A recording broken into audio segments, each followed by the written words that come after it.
So my research proposal is focusing on males with learning disability and letting them explain their reasons for enrolling in a career and technical or CTE concentration program. So immigration, the early 20th century, immigration, industrialization really changed American society, which in turn really changed public schooling. In terms of CTE or career and technical education, the Smith and Hughes Act of 1917 is what really formalized career and technical education as a public school option or alternative. And it was at that time to prepare students for the industrial jobs that were available, some more specific jobs than just a general education. Although this formalized it in 1917, the whole concept of vocational education was not new. Apprenticeships, learning a trade, were a significant role during even ancient times for young men learning a profession. And it was a very similar idea in vocational education, just in a more formalized public education type form. So, although many students can benefit from this curriculum, students with disabilities overpopulate CTE programs.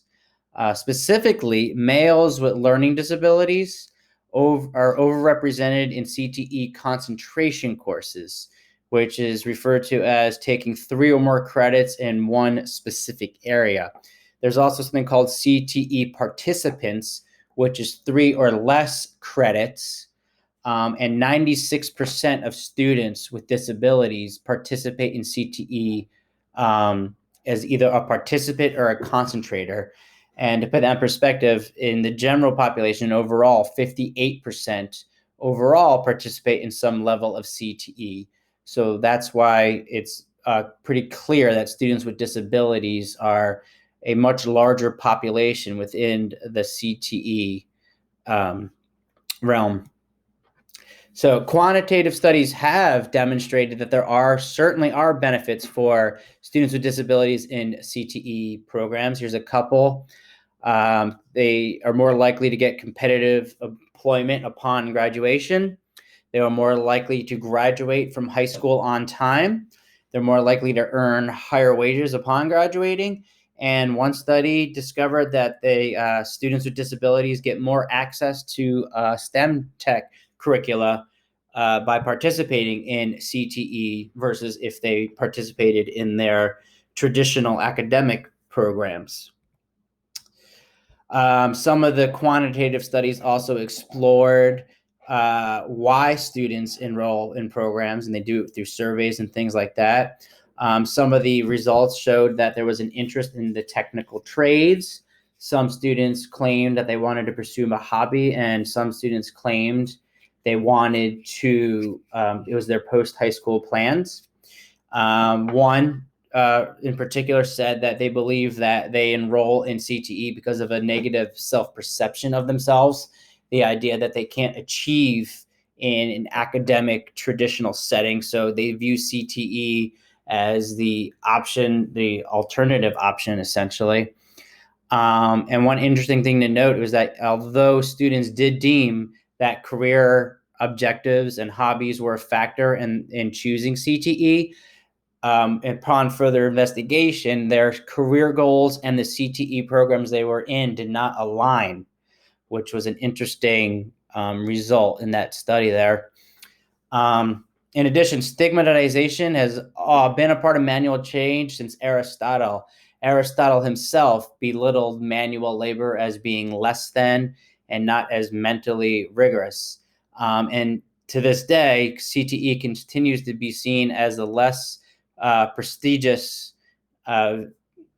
educational path than the academics, although it is involving very complex mental task that is involved with the skilled labor. So these were my 2 research questions based on that. So how do male students with learning disabilities explain their enrollment in career and technical education concentration programs? And what factors might have influenced male students with learning disabilities to enroll in career and technical education concentration programs?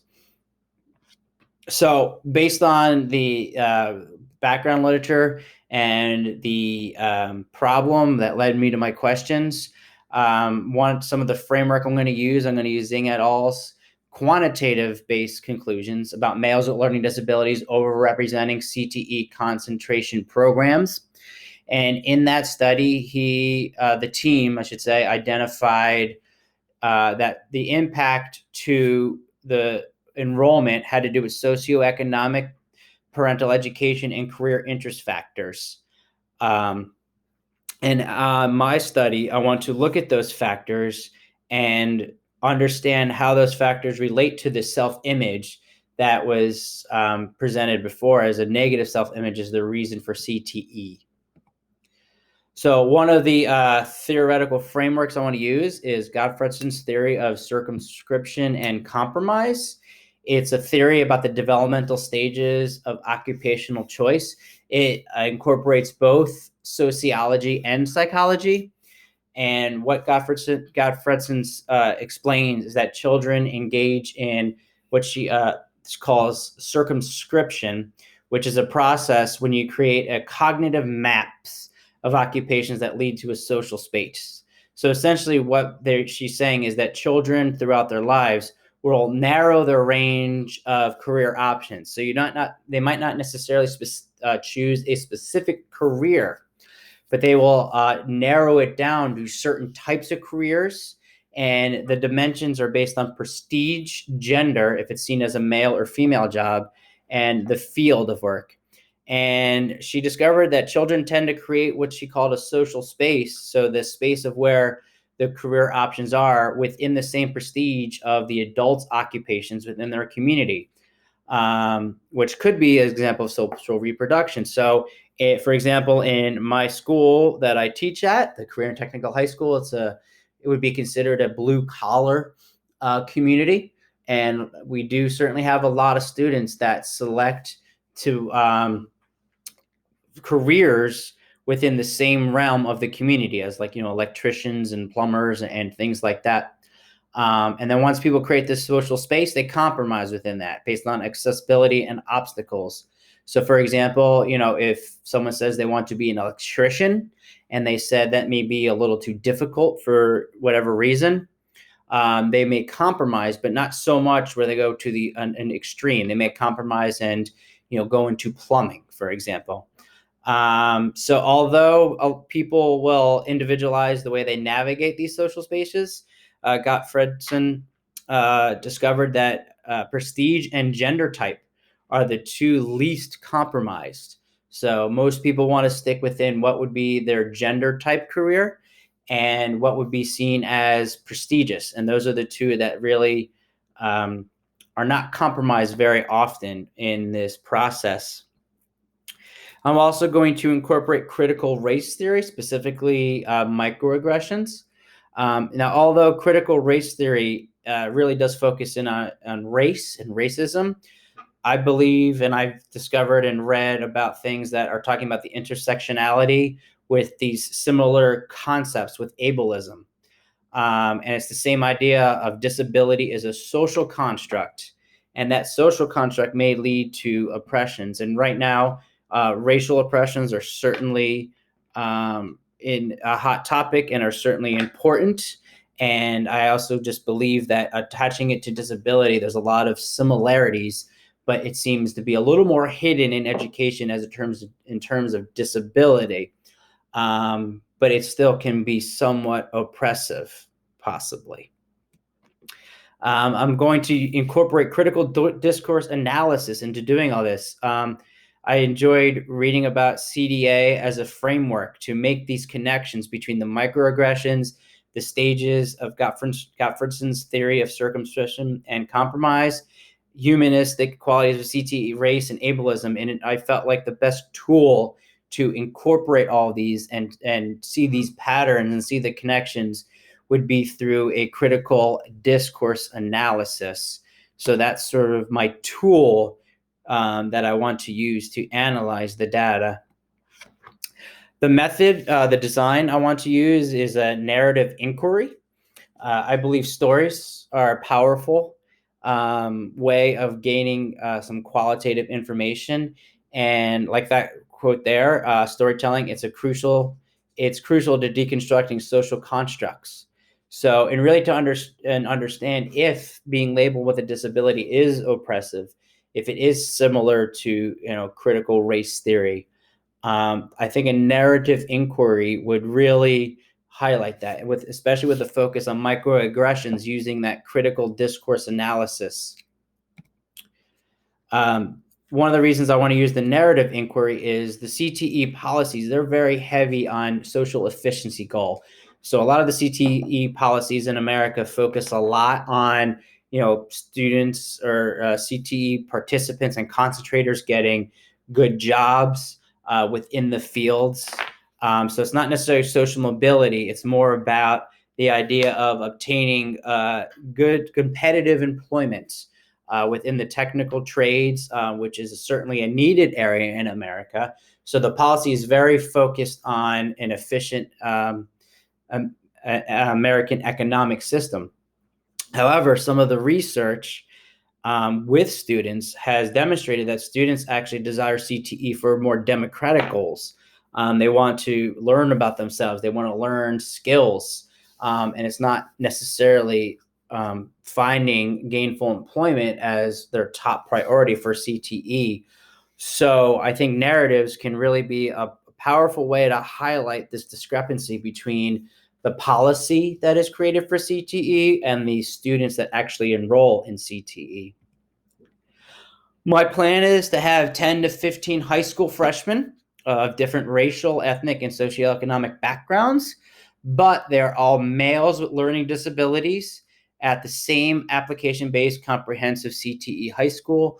So I think it'd be interesting to see these patterns through differences of race, ethnicity, and socioeconomics. However, they're all similar in terms of these categories, that they're in the same school and they are all males and they all are identified as having a learning disability. The setting is the CTE high school that I teach at. It's in the suburbs of a Northeast city, the United States. It serves students from 6 local school districts, all with different socioeconomic backgrounds. It's a full-time comprehensive high school. So the students attend only our school, and they have academic college prep courses: English, math, social studies, and science. And the school offers 26 different technical concentration programs. So it's a large school with about 1,500 students, grades 9 through 12. My data collection, I plan to do interviews. I plan to have recorded semi-structured interviews 3 times throughout the school year, once in the beginning of the school year, as the students are engaging in a career explore program, trying to get a feel for all the technical shops.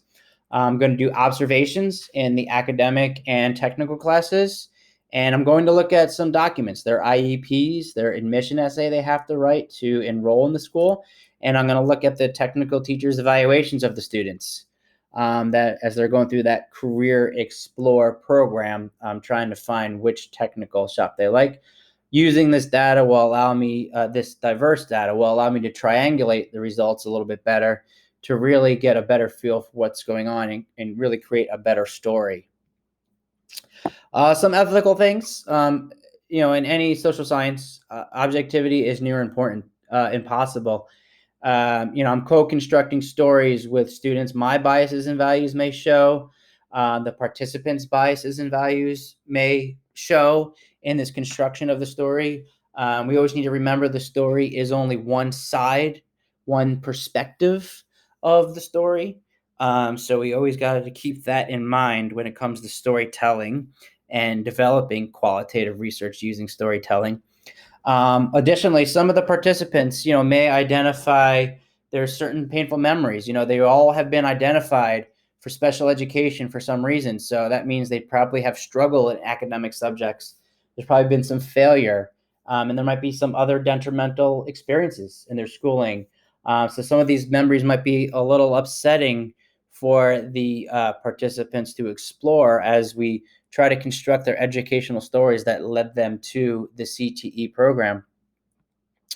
Some of the limitations, one of the big limitations, is that the context of my study is a comprehensive CTE high school that has academics and technical programs, and only 12% of school districts in the United States have their CTE programs in this format. Other schools have CTE just as electives within the traditional high school. Others may use what's called a share time school, where students will do academics at their neighborhood schools or traditional schools and then be bused to the CTE center for their technical program.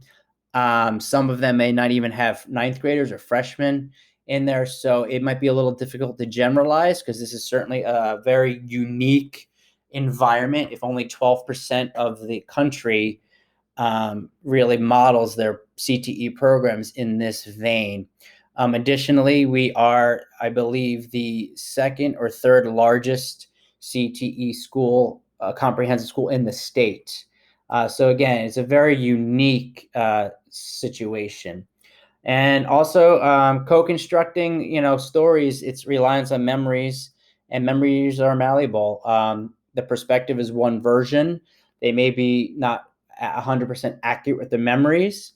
That's why the observations and the documentation I will go through will help to triangulate it, make sure the interview data is aligning, and a good way to explore is through that. But it still would be limited based on one participant's perspective.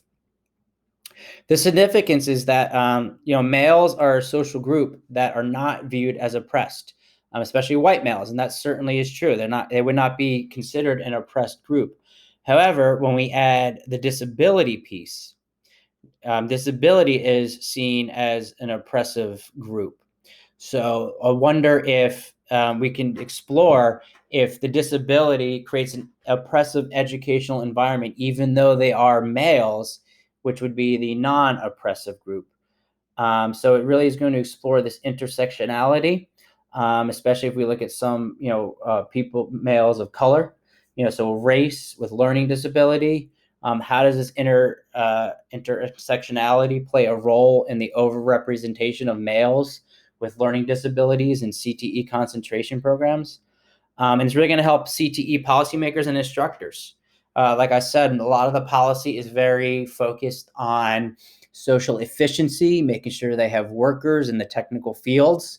But it wouldn't this kind of work may help policymakers understand that there's much more to CTE than merely producing workers. Especially if we're talking about a lot of students who are in the special education field, special education, who have learning disabilities or disabilities overall. And the policy should be more than just creating workers, but creating democratic citizens as well, and giving them opportunities to move beyond just the manual labor if they would like to.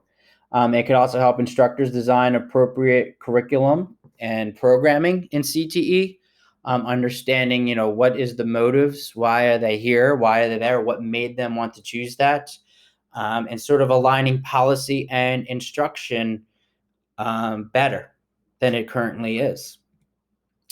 And there are all the references that I used.